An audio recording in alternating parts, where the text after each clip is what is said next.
It's going to be the counterplan, the overview, and then citizenship and civil rights.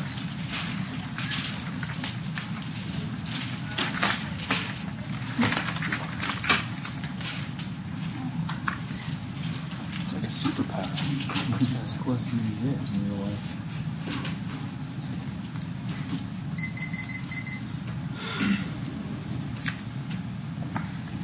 All of their democracy arguments are solved by the permutation which would initiate a pipeline between the Congress and the plan. They consider economic values necessary to actually create a democratic policy center. Economic evidence here. More over public accountability is only created in the world in which the Supreme Court acknowledges its own errors. That is our Johnson evidence from the 1/6 extended to EC1. They do not understand the functioning of our plan. That we have the Congress fundamentally change, or the court fundamentally changes relationship to Congress by saying it is our bad. The fight that we initiated within the Morrison decision is actually something that we shouldn't have gotten into, and therefore we would create the green light into other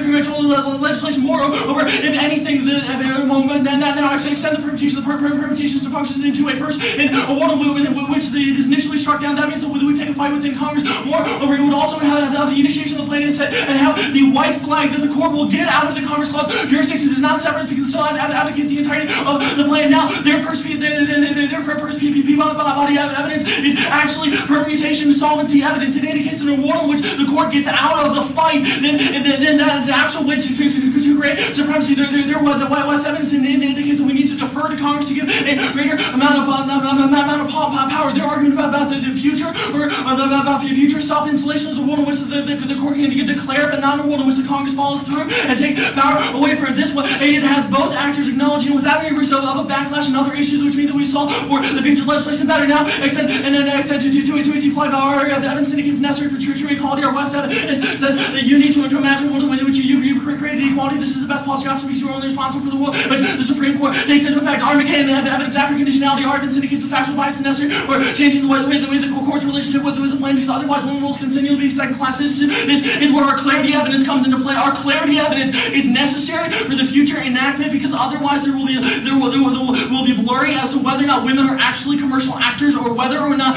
the Congress can actually enact things like the Federal Marriage Act. They have conceded the clarity argument, which means the factual basis is what must change, not the other thing. State action doctrine, our evidence indicates that the court needs to intervene because otherwise it would be seen as a default, or that the counterplan would not be able to solve it because it doesn't create a new doctrine. It just strips them in one area of the court, which means that the court will still be able to apply the state action doctrine in other areas. Yes, it's talking about 14.5. Our plan would defer to allow Congress to be able to expand 14.5. They have conceded the terminal impact. Our Reynolds evidence indicates necessary for common humanity, which outweighs any other arguments in the world in which we do not respect common humanity. Then democracy is impossible because we do not respect the rights of everyone's clarity. Extended this already answered about the argument about that is a mathematical agency. It doesn't make any sense. Now the independence. Now then we will solve all of their offense or evidence and their evidence about popularity and about the necessary for democracy. But in a world in which we defer to Congress and therefore allow for an independent judiciary to be able to take action, it also solves all the evidence that they read. More of it turns your net benefit to the reason why democracy, because otherwise it's necessary for transition state, which means even if your evidence is true in the world of the United States, it's not true in other totalitarian regimes, which are a better chance than more of their evidence is non-unique. So Morrison was a popular decision that didn't lead to impeachment of other justices. In fact, we would solve the terminal impact of this evidence because it indicates that we need to give power back to the Congress, which is the only way to create a state. Well, argument, they say no impact. This already answered. Well, they say overrule leads to progressive legislation, but we saw that with the plain citizenship. They don't understand. Our argument is our council hears that evidence is using citizenship as a metaphor. That economic citizenship is the only advocacy, and that they cannot generate any offense because citizenship is denied to people within status quo. Our wrestling evidence indicates that citizenship is a necessary term for domestic violence, for normative accuracy, and it expands the nature to make it more permeable than their arguments. Now they say the counterplan is the future. Counterplan future. This argument doesn't solve because we have to ground it within the terms of citizenship, because otherwise people will inevitably be excluded as they are. Now they say Councilor here. There's our evidence indicates it has to be based on economic activity. This is the most universal form that everyone engages within economic activity. And women have been arbitrarily depoliticized and removed from the national economy. Now they say that it makes it meaningless. Meaningless doesn't matter because it allows people to recast them as producers. And that's a necessary form of citizenship that we will be able to have more over. Our argument is that everyone will be recognized, and there is no terminal impact to other forms of citizenship, which means this is not offense. They say that people will never be left out. That's already answered. That's already answered above. And our goals for evidence indicates that by creating in the form of the right makes it a demand to be heard and changes the cultural frame of reference, which allows us to be able to access these claims. About the last argument about the eradication of difference is not an eradication of difference because people allowed to represent themselves in multiple different ways. The civil rights ceremony was allowed and for multiple different interpretations of what it means to be a citizen while forming the idea of gender animus. Civil rights group arguments are evidence indicates that society will be able to pick how they'll be able to change best. Therefore, Johnson evidence doesn't link back to the argument. Our Johnson evidence indicates about the invisibility and the exceptions created within the court, which is the reason why the counterplan will not be able to solve, because there's nothing more than the exception to the way in which we react to violence in the status quo. Their next argument is that they won't be able to strike down things on alternate grounds. Our Resnick evidence indicates it will create the congressional will within Congress to be able to pass legislation in a world in which there's not a clear white flag of defeat waved by the Supreme Court. They will not be given the green light. Now they say states all better, but animus doesn't matter. Our evidence indicates that any act of domestic violence will be able to counter gender animus, and we don't preempt their arguments because it allows within federal courts, and there wasn't a gender animus within the states. There's a reason why it doesn't create crimes.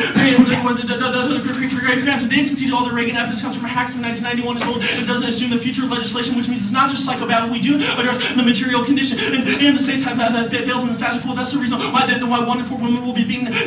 Is because the states have the civil rights remedy while not recognizing the magnitude of violence. It's evidence out of the one they say crazy rapists. They won't be able to win units on the turn because the criminalization has created the image of the crazy rapist. More of our Goldfarb evidence indicates with that the civil rights remedy changes the dominant narrative that people should be silent, and therefore be able to not call people crazy. Moreover, our Goldfarb evidence also goes on to indicate to change the cultural frame of reference. Reagan evidence. Reagan is a hack, and the civil rights remedy will be able to deter people because it changes the perception of how people who respond to violence, such as the police, will be able to act in the face of violence.